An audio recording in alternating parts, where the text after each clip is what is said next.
cognitive training intervention on cognitive ability and effective status of elder with mild cognitive impairment, a randomized controlled trial by Baldimtsi Eleni.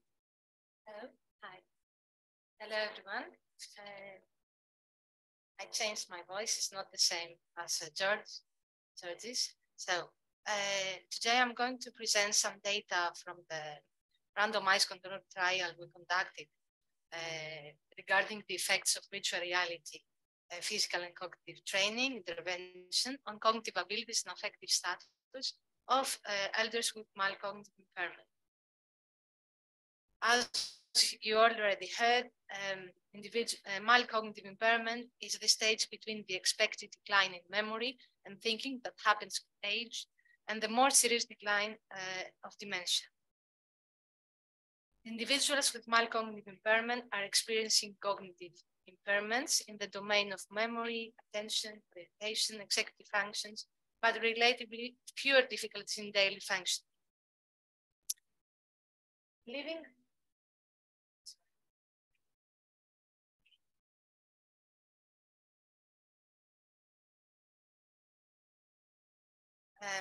Living with mild cognitive impairment may adversely affect one's quality of life and mental health and physical health.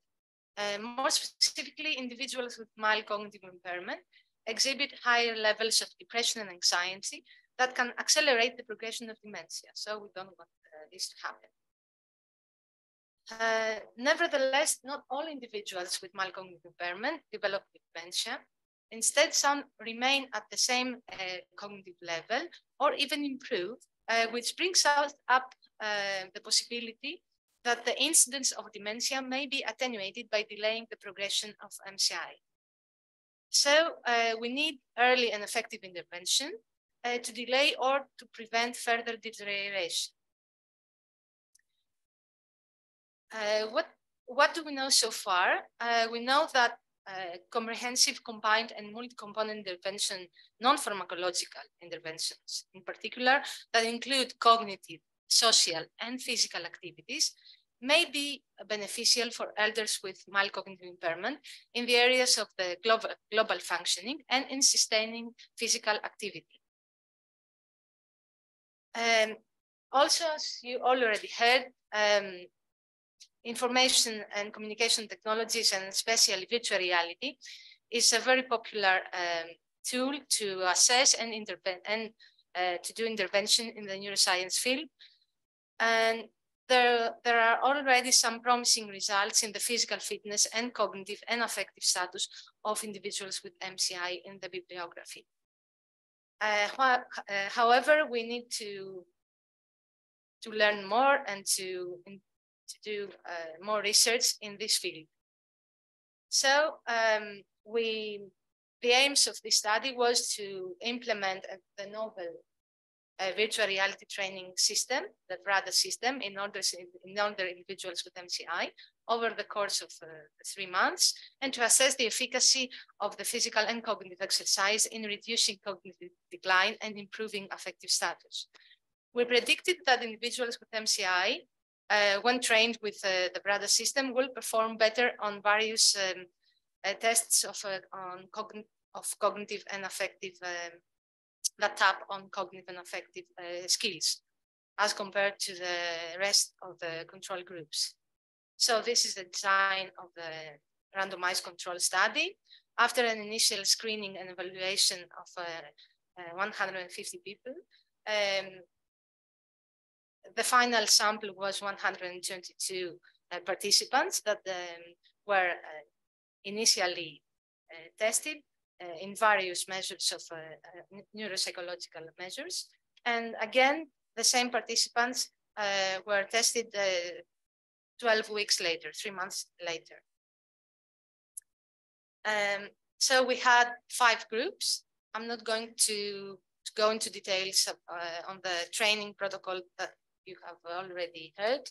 We have the VRADA group, a bike group, a physical exercise group, the mixed group, and a control group. This these are some pictures of the BRADA group. It's very pleasant. I did it myself. So I didn't want to stop. You feel like you want to do it again and again. It's very enjoyable.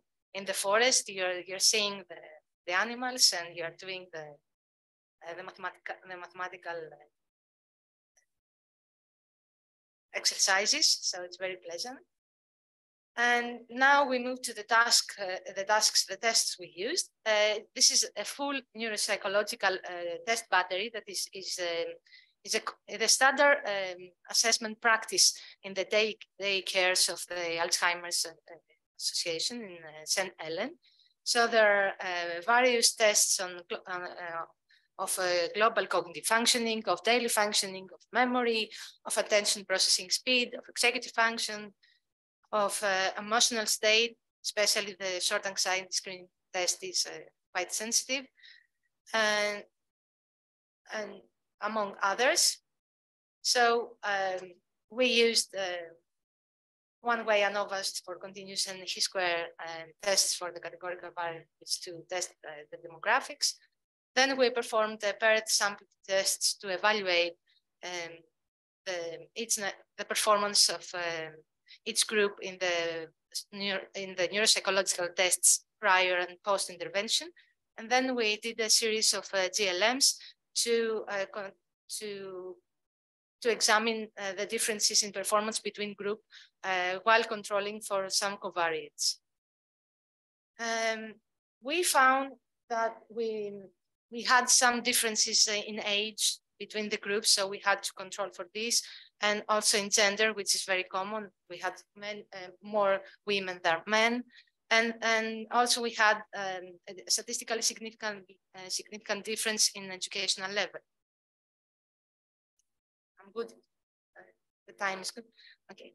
So statistical analysis revealed that MCI patients consisted the VRADA group showed significant differences pre and post intervention in verbal short memory, as assessed with the WISE digit span forward test.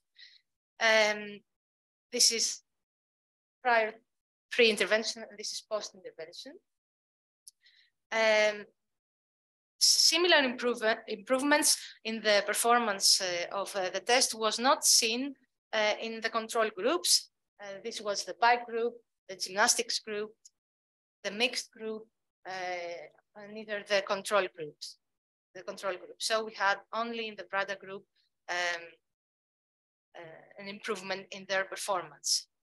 Similarly, in the verbal fluency test, we had a statistically significant difference in the BRADA group before and post-intervention. Again, similar improvement in the performance was not seen in the control groups. And also we had a marginal difference in the MOCA test, which assess cognitive functions as short memory, abstraction, naming, and in the BRADA group again, but not in the rest of the groups.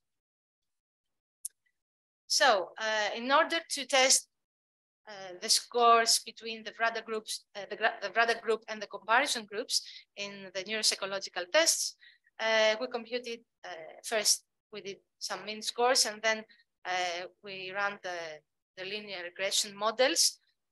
We found that the BRADA group here, this is the phonological verbal fluency test. As you can see here, as compared to the bike group, the BRADA group improved their performance post-intervention, while the bike group did not improve their performance after the intervention, as they had performed better pre than post-intervention. Also, in the test that, in another test that assesses verbal memory, the BRADA group again seemed to maintain the performance at almost at the same level after the intervention, while the bike group did not improve its performance after the intervention. So at least the BRADA group maintained their performance at the same level. And also In the WISE forward test, in the verbal short memory test, the VRADA group again improved its performance after the intervention. We control, of course, for age and educational level differences, while the BIKE group exhibited on average high performance prior to the intervention.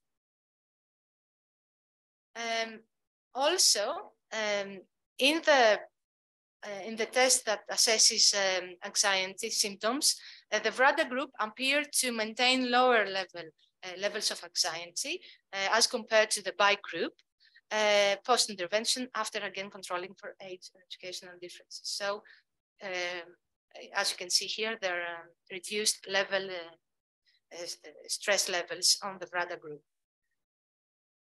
And finally, we had a better performance in the gymnastics group in its global function. But the VRADA group maintained, even though they did not perform better, they maintained almost the same levels after the intervention in the mini-mental examination test.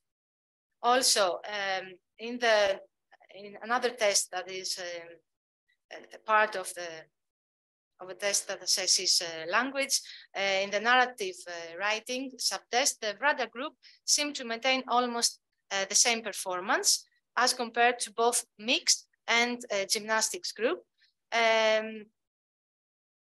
in which a statistically significant difference but marginal improvement is shown after the intervention.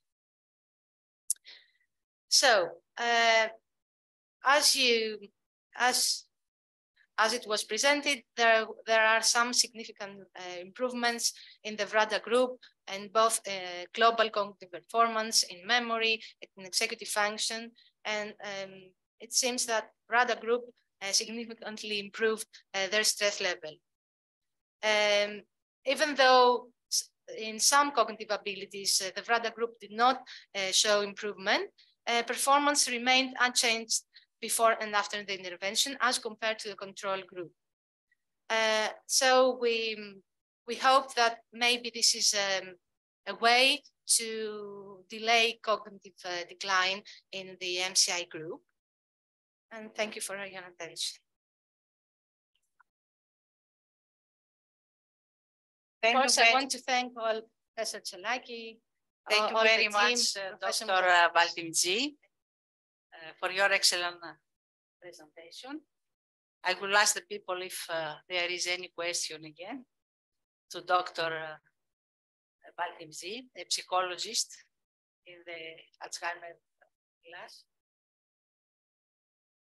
Do you have any questions about the cognitive results? No. Of course, I didn't mention that. We did find some improvements in the other groups. I don't have the time to present them, but not in the same tests and at the same level due to the benefits of physical exercise and cognitive exercise. So there is not such a black and white picture here. However, the significance of the improvement on the VRADA group is quite remarkable, and I have some thoughts on that and discuss that.